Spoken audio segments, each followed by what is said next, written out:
Pozdravuje ťa súdruh. No, v prvom rade, my to poznáme? Áno, poznáme sa. Už si mi raz telefonoval. Dobre. Môžete sa mi, pane, predstaviť?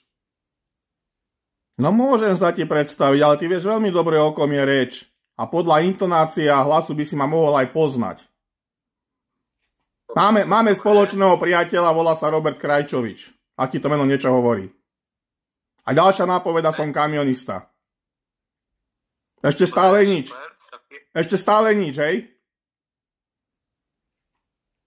Dobre, počkám, kým budem môcť hovoriť.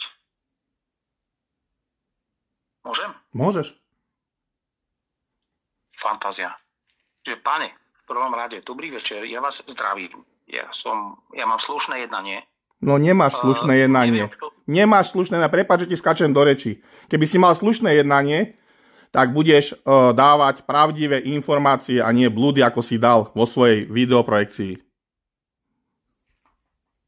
Dobre. Dobre? Môžem? Môžeš. Dobre, tak takto, bez urážky, toto je tretí a posledný pokus. Ak mi chcete skákať do rečí, nejdem s vami márniť čas. To je moja zásada. Hej? Rozprávam absolútne kľudným tónom. Ja neviem, kto mi volá, takže preventívne vykám. Dobre, tak sa ti predstavím. Môžem sa ti predstaviť? Dobre, predstavím sa ti. Moje meno je Peter Stanko a ty si ma zobral do papule a začal si o mne šíriť nezmysly. Aký som ja hlupák a tak ako som nič nedosiahol. Počúvaj, ty si kto? Ty si kto, prosím ťa? Aby si ty posudzoval moju činnosť a moje úspechy životné, aj moje nejaké veci, ktoré ja riešim a ktoré robím. Ty si kto, prosím ťa? Ty si sudca, ty si pán Boh, ty si kto? Ty si kto? Opýtam sa ťa seriózne. Kto si ty, aby si ty bral meno Petra Stanka do papule a vyprával, že ja vystupujem ako anonym? Ja ti kľudne prepošlem to video, ak ho nemáš teraz, zostrih, čo mi tam poslali moji ľudia, čo tu o mne ty dokážeš vyplodiť.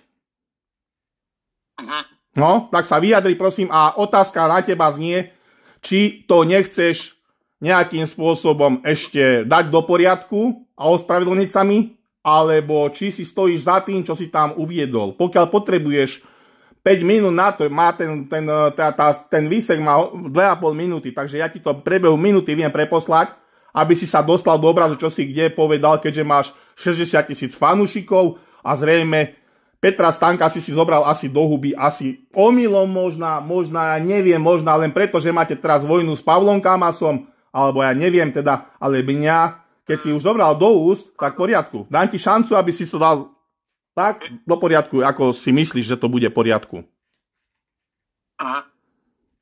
Dobre, môžem reagovať? Nech sa páči, chceš to preposlať to video? Tam som sa ešte nedostal. Dobre, v poriadku. Môžem reagovať? Môžeš. Ja mám 60 000 fanúšikov? No tak ti to tam vypisuje. Tam máš 58 000 followerov, či čo to tam máš, 62 000, však máš 3 kanály, myslím, DKX a neviem, čo máš. Ako mne to, ja ti neberiem tvojich fanúšikov, ja ti nehodlám ani robiť zlú reklamu. Ja som s tebou problém nemal. Ja som len povedal, že ja tvojim fanúšikom nie som. Po poslednom telefonáte, keď si sa ma pýtal, že kde si ma ty zablokoval, ja som ti odpovedal, hneď po rozhovore si ma stopol a už som sa ti nevedel ani dovolať, ani si prečítať tú našu vzájomnú komunikáciu, keď sa mi pokúšal ešte písať tam nejaké články, lebo si vymazal celú históriu a toto sú praktiky, ktoré medzi ľudí si myslím slušných nepatria. Ale dobre, v poriadku, pokračuj, povedz mi svoj názor, ja ťa nechcem okradať do čas, ja sa len slušne pýtam, či si budeš stať za tým názorom, čo si tam predviedol verejne. Pokiaľ si nepamätáš, ja ti video prepošlem a chcem tvoje posledné konečné stanovisko. Povedz mi to z očí do očí tu na, aby som vedel, čo si mám začať o tebe mysleť aj ja. Zatiaľ som mal k tebe postoj neutrálny. Nakoľko máme Roberta Krajčoviča spoločného priateľa, Robo povedal, vy ste dvaja narcisi, jebte sa, bude vás viacej. Dobre, ja som povedal, ja nemám s tebou problém, ale ak ma ty hodláš znevažovať, tak nech sa páči, budeš mať aj moju reakciu. Stačí povedať. Preto si vypočujem tvoje stanovisko. Pokiaľ si nepamätáš, kde to bolo, ešte raz, zopakujem ti to posledný krát, pošlem ti to video a môžeš si to potom ešte raz preveriť a zaujať k tomu postoj. Moje meno nebude nikto brať beztrestne ako do úst a jednoducho ja som neurobil nikomu v živote nič zlé, za čo by som sa hanbil. Takže toľko to z mojej strany. Dobre. Môžem? Môžeš. Dobre. Ja by som zopakoval predošlú otázku, lebo som vám nedostal odpoveď. Ja mám 60 000 fanúšikov? Áno. A kde? Na tom Telegrame. V ktorom? Ktorý vlastníš. Mám ich niekoľko. No tak si tam pozri, však ty si majiteľ kanála, nie? Ja si pozerať nejdem. Ty si povedal, že mám 60 000 fanúšikov. No ja tak. sa pýtam, ja len reagujem na to, čo si povedal. No tak ja som povedal, že máš tam 59 040 odberateľov. Či sú fanúšikovia, to už... Dobre, zopakujem ti. Ja sa tu nebudem bať, ja nie som na súde, kurva. A ja sa nebudem baviť s tebou ako proste do detailu, pretože títo srandičky si nechaj niekde na súd, keď sa budeš obhajovať na Slovensku. Ja sa s tebou bavím normálne ako človek s človekom. Povedal som, že tam máš do 60 000 proste fanúšikov. Zrejme, pokiaľ som tvoj sledovateľ, tak som asi tvoj fanúšik. A pokiaľ tam máš nepriateľov, tak si tam urob poriadky. Ja som tam není. Peter, myslím, že ak mi neprestaneš s maximálnym rešpektom voči tebe, ak mi neprestaneš sústavne skákať do rečí, nevidím význam tejto konverzácie. Nech sa páči, konverzuj ako chceš, ale ty si urobil niečo, čo sa ma dotklo. A nebol to od teba korektný ťah. Preto ja sa netajím tým, že moje emócie hrajú teraz. A ja jednoducho nemám náladu na takéto diskusie, že ty odmietaš teraz. No neviem, že či odmietaš. Ja si ťa vypočujem dokonca a som zvedavý na tvoj záverečný postoj. Či si za tým stojíš, čo si tam povedal. Toto ma jedine zaujíma. Peter, za 7 minút si mi skočil do reči 8 krát. Ja nie som štatista. Ja som komunikatívny typ človeka, jak aj ty, ale nestojím proste o žiadnu propagandu. Ja som štatista a opakujem ti, že pokiaľ nie je forma, tak nikdy v živote sa nedá vyriešiť žiadny obsah. Najprv musí byť forma. Nech sa páči, máš tu možnosť. Ja slušne konštatujem, že ak mi skočíš znova do rečí, nebudem s tebou mávniť čas, prepáč. S maximálnym rešpektom voči tebe. Nenadávam, mám slušnú intonáciu, hovorím maximálne kľudne. Ak mi ideš skákať do rečí, nedostaneme sa nikam. Môžem? Jednou vetou? Hej, mal by si určite aj poznať, čo je to intonácia. Čiže mal by si vycítiť z intonácie, kedy veta končí. Tieto psychologické ťahy na mňa neplatia. Ja, čo mám na srdci, to mám aj na jazyku. Pokiaľ som rozhodený, tak som rozhodený. Ale dobre, ešte k tej tvojej vete. Ty s maximálnym rešpektom ku mne. Kde bol ten tvoj maximálny rešpekt, keď si ma zobral do úst a považoval a zhodil si ma pred spoločnosťou, ktorá je tvojim odberateľom a nazval si ma tam hlupáčikom, ktorý nič nedosiahol? Kde bol tvoj rešpekt? V tomto momente sa ťa pýtam seriózne. A už ti nechám slovo a rozprávaj, koľko chceš povedať a potom sa pýtaj, čo sa chceš pýtať. Nebudete skakať do reči, aby si nemyslel, že to nedokážem. Dokážem to. Dobre. Čiže môžem? Môžeš. Dobre. Uchvátilo ma to číslo 60 000, lebo ja štatista som a bolo to 59, tak sa ospravedlňujem, ale na chvíľku ma to zmiatlo. Teraz veľmi pozorne som počúval, čo si hovoril, tak ku tomu úplne prvému odstavcu, pretože musíme ísť, nejdem preskakovať pointy. Spomenul si vojnu s Pavlom Kamasom. Ja mám vojnu s Pavlom Kamasom? No minimálne na sociálnej sieti Telegram áno. Vôbec nie. Tak potom... Vôbec nie. Nie je to nič podstatné, ale určite nie z mojej strany. Dobre, v poriadku, beriem tvoje stanovisko. Rešpektujem ho. Lebo si to povedal. Ja to tak vidím. Ale dobre, nechcem ťa skakať do reči, lebo zase budem ja ten zlý. Dobre, pokračuj. Počkaj. Ja som nepovedal, že si zlý. Teraz si zbytočne vzťahovačný. Ja sa len snažím, aké také dekorum udržať v debate. Nech sa páči. Nech sa páči. Máš možnosť. Výborne. Tak ďakujem ti za možnosť. Tak teda prosím ťa, ako ti môžem, Peter, pomôcť? Aká je tvoja presná, špecifická, jedna slušná otázka, stručná, povedz mi. Ja ti rád odpoviem, povedz mi. Ja nežiadam tvoju pomoc. Ja žiadam tvoje záverečné stanovisko, či si stojíš za tým, čo si napísal o mne, ako o Petrovi Stankovi, kde si ma priradil aj s Pavlom Kamasom, aj s ďalšími už anonymnými účtami do nejakých hlupákov, ktorí v živote nič nedosiahli. Dobre? Iba k tomuto ťa vyzývam, zaujmi stanovisko, či sa týka môjho mena. Ostatní nech si to riešia s tebou takými cestami, aké uznajú za vhodné. ja som uznal túto cestu za vhodnú a preto som sa tak kontaktoval a chcem vedieť z očí v oči, či si stojíš za tým, že aj Peter Stanko je ten hlupák, ktorý nič v živote nedosiahol. Dobre, takto rozumiem správne, že ja som teba nazval hlupákom? Áno. Normálne som povedal, áno, a náci detičkami a hlupákmi. Ty si to povedal v množnom čísle všetkých, ktorí si tam spomenul. Spomenul si nás tam niekoľkých. Bol tam Pavol Kamas, bol som tam ja a bol tam niekoľko tých anonymných účtov. Áno, aj pre mňa sú to anonymné účty. Toto ti neberiem, ale spomenul si tam mňa, ja nevystupujem anonymne. Čiže počkaj, čiže ty ich poznáš, tieto účty? Čiže ty vieš, o čom je reč, keď sa povedia anonymné náci detičky? Áno, poznám tieto účty a poznám aj Pavla Kamasa. Poznám ho osobne. To je krásne. No, a ďalej? Ďalšia otázka? A čo s tým mám robiť, že ho poznáš osobne? No s tým nič, len si sa ma pýtal, či poznám niektoré tie anonymné účty. No, anonymné účty poznám, ale nepoznám, kto je za nima. Hej? Nie, to je pohoda. No. Ja sa len stále odbočuješ od mojej položenej hlavnej otázky. Budeš si stáť za tým, čo si tam napísal na moje meno? Mňa nezaujíma, čo si napísal na Pavla Kamasa, mňa nezaujíma, čo si napísal na náci detičky. Mňa zaujíma, či budeš si stáť za tým, čo si napísal na mňa. Hlupáci, ktorí v živote nič nedosiahli. Vrátane Peťa Stanka alebo Petra Stanka. To už je jedno. Pošlem ti video, tam to máš presné. Môžeš si to zopakovať. A povedal som, určite som povedal kamionista, nepovedal som mesiar. Nie, mesiar tam bol ten účet predo mňou. Skrachovaný mesiar a potom tam bol Peter Stanko. Hej. Ja som nebol mesiar, ja som kamionista. Odjak živa, 20 rokov. Ja som myslím, že teba nazval mesiarom. Nie, s mesom nemáme akože, ja nie som mesiar, ja som kamionista, vodič kamiónu. A že si mi volal do kamiónu, s ktorým ja rozvážam meso, to je niečo, áno, v poriadku, ale prečo skrachovaný? Počkaj, ja som ti volal do kamiónu? Áno, to je pred 3-4 mesiacami, keď si mali veľké, ja neviem, svaly, že ja som niekde spomenul, že Dani Kolár ma zablokoval. Jak sme sa bavili vtedy, ak môžem upresniť, lebo zase povieš, že dlho rozprávam a skáčem do reči, ak môžem, ak mi dáš slovo.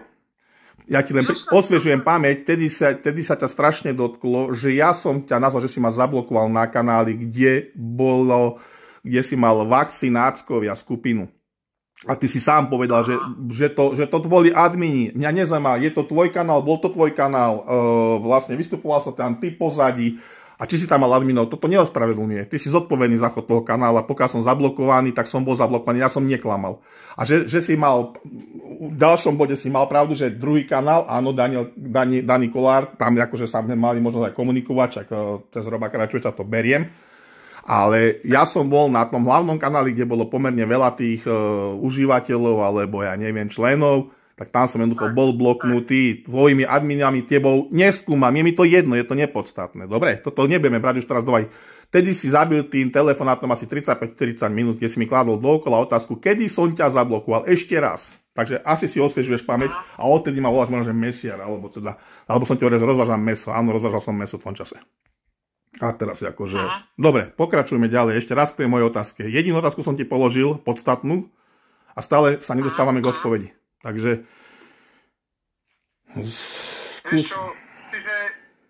Čiže ja som ťa nazval hlupákom len tak, akože nebola to reakcia na nejaké tvoje vyjadrenia na moje meno z minulosti? Nemyslím si. Ja som sa nevyjadroval na teba vzlom, ja som len povedal, že ja nie som tvojim fanúšikom a proste, keď ste sa tam začali s Pavlom Kamasom doťahovať, tak ty si tam napísal veľký rozsiahly článok. Ja som povedal, Pavol Kamas na rozdiel od teba bol aj na tom súde a nejakú tú tvorbu má za sebou nejaké tie tlačiarenskú históriu. Ide mu po krku ako takisto česká tá nejaká zložka policajná, hej, a jednoducho ty si kontroverzný v určitých veciach. Bohužiaľ, ako ja ti to poviem na rovinu, ty si u mňa kontroverzný. No, pretože ja som... A to je zle, že ja som kontroverzný pre... Nie. To je tvoje slobodné právo. To ti ja neberiem. Ja som ti len povedal, že ja nie som tvojim fanúšikom. A povedal som to verejne. Ja nie som tvojim fanúšikom a týmto bolo bodka. Ale to není dôvod na to, aby si mňa ty verejne urážal. Ale dobre, skús sa mi prosím ťa vyjadriť k tej mojej otázke. Teraz sa pýtam ja teba, hej. No, či to teda myslíš vážne, alebo či to chceš nejakým spôsobom ospravedlniť sa, že si to... No. Ja si myslím, že vzhľadom na tvoje vyjadrenia o mne v minulosti si nielen myslím, že si hlupák, ale podľa mňa si ešte aj retardovaná lopata, Peter. Lopata, ty si zákopový hrdina, žijúci v zahraničí a dosratý, že sa dostane na Slovensko. A že ťa potopia vlastní, ktorí ťa zafinancovali v minulosti, hej? A ty ťa potopia, to si môžeš byť istý. To si môžeš byť istý. Preto som to povedal. No. Preto som to povedal, lebo ja si veľmi dobre pamätám, ako si ty bez príčiny o mne písal, že Kár, Telegramu, Dani bombiť za tieto veci a tie veci, to nebolo tak dávno. Ty si to písal o mne bez príčiny a ja som ťa nazval hlupákom a hovorím, možno, že aj je to horšie, ale ja sa z toho nerozhodím, vieš, ako ty si to písal o mne. Ja som to písal o tebe? Áno. A to myslíš vážne toto? 7. apríla o 22:40 si napísal Kár, Telegramu, Dani Kolár bombic. Mám to pred očami, lebo som si našiel folder s tvojím menom. Mne to admini samozrejme všetko zaznamenávajú, tak počas tohto rozhovoru som im poslal e-mail, či mi vedia poslať záznamy na Petra Stanka a mám tu... môžem prečítať ďalších 20 komentov. A čo keď som to nebol ja, ako tvrdíš ty? Čo keď to boli moji admini? Môj zlatý? Čo keď som ja mal... A keď ti ja preukážem, že som v tom datume mal službu a jazdil som na kamióne a počas jazdy na kamióne som nemohol písať ako a venovať sa Telegramu a mám tam adminov. Čo keď akože to bude takto nejako postavené? To ťa nenapadlo asi v živote, ale prečo si mi nezavolal, keď si mal také podozrenie? Dobre, môžem odpovedať? Môžeš, nech sa páči. Pred minútou si sa pýtal, že o akých komentoch je reč a teraz keď som ti povedal, že o akom komente je reč, tak už zrazu trošku meníš taktiku. Nemeníš žiadnu taktiku. Nie. Takto. Ak, Peter, môžem, a to není posmech, ale ak si nevedel, tak adminovať sa dá na Telegrame iba skupina alebo kanál. Keď napíšeš zo svojho súkromného profilu Kár, Telegramu, Dani Kolár, tak to píšeš ty zo svojho profilu. To nepíše admin. Ty ma necvič v týchto veciach, keď ja tam administrátorov mám. A ich mená sú utajené. Ja takisto nie som deň čo deň, ja tiež chodím do práce a chodím a po nociach šaferujem a vykladám mesa a cez deň spím. Počkaj, čiže ty máš kanál na Telegrame? Áno, mám. Predstav si, že mám. A skupinu? Aj skupinu. A ktorý tvoj admin sa volá Peter Stanko, ak to nie si ty? Všetky prispievateľské a všetky administratorské príspevky vystupujú pod mojím menom. Bohužiaľ. Ja nemám profi kanál, ako máš ty. Peter, počkaj. Čokoľvek môj admin napíše, vždy tam vyhodí moje meno. A viem ti to preukázať, ak náhodou neprídeš ty na Slovensko, prídem ja za tebou a ti to preukážem. Zavoláme adminovi, napíš tam príspevok a budeš tam vidieť. Tak ma necvič týmito vecami. Peter, zastav sa a počúvaj ma, čo ti hovorím. Ja viem, že na tvojom kanáli všetci vystupujú pod tvojim menom, rozumiem ti a áno, je to tak. Ja nehovorím o tvojom kanáli a nehovorím o tej skupine. Ja hovorím o komentovej skupine kanálu Marian Magát Oficiál. Tam vystupuješ ty zo súkromného účtu. Mám to pred mojimi očami. To nie je tvoj kanál ani tvoja skupina. Tam a čo to je? Ja mám jednu jedinú registráciu. Jednu jedinú registráciu mám na Telegrame. Tak mi nerozprávaj tu na nejaké blúdy, že tu niekto vystupuje v mojom mene. Počkaj, to nepopiera, to, že máš jednu registráciu, je úplne super. To nemá spoločné nič s tým, čo som práve povedal. Ja ti hovorím o tom, že moja odpoveď na otázku, prečo som ťa nazval hlupákom, jedna z tých mnohých odpovedí, jeden z tých mnohých komentov, je len prvý, ktorý som našiel len teraz. 7. apríla 22:40 si ma nazval Kár, Telegramu, Dani Daniel Kolár. Ja ti ešte raz hovorím, že nič také som nenapísal. Dobre, prepáč, hovor ďalej. Ešte som nedohovoril. Nie, napísal, Peter, lebo je to tvoj súkromný účet, ktorý mám do dnešného dňa uložený. Je tam tvoja fotka. A to je problém, aby som ja vyrobil na tvoje meno kanál? S tvojou fotkou? Keby som to chcel? Keby si tým naznačuješ, že hento je sfalšované? Ja neviem, akú máš informáciu. Ja mám jediný kanál a pod tým vystupujem, aj prispievam. Peter, skúsim ti to zopakovať tretíkrát. Nemusím to opakovať. Ty sa pokúšaš mňa manipulovať proste do toho, že som urobil niečo, čo som neurobil. Nie, nepokúšam. Ty sa pokúšaš manipulovať mňa, ja si to pamätám. Aj preto si dostal v minulosti bloky a mám veľmi dobrú pamäť. A hlúpakom som ťa nazval za to, že si ma naposledy 7. apríla 2240 nazval, ako si ma nazval. To znamená, nepotrebujem s tebou komunikovať či interagovať. To je odpoveď moja na tvoju otázku, ktorú si ma dnes na začiatku hovoru opýtal. Ak si to nebol ty, akceptujem, v tom prípade ja som nazval iného Petra Stanka hlupákom. Vybavená vec? Vybavená. Je to všetko? No, není to pre mňa uspokojivá odpoveď, ale v poriadku, ako uznáš za vhodné. Je mi ľúto a mrzí ma to, Peter, ale neposkytujem emočný support. Veľa ľudí mi vešia na moju hlavu problémy, že sa im nepáči, ako jednám, alebo neuspokojivé odpovede. Ja im na to vždy poviem. Ospravedlňujem sa. Citový support neposkytujem. Dobre, v poriadku. Beriem na vedomie. Všetko? Všetko. Veľmi pekne ďakujem. Nech sa ti darí. Aj tebe. Do počutia.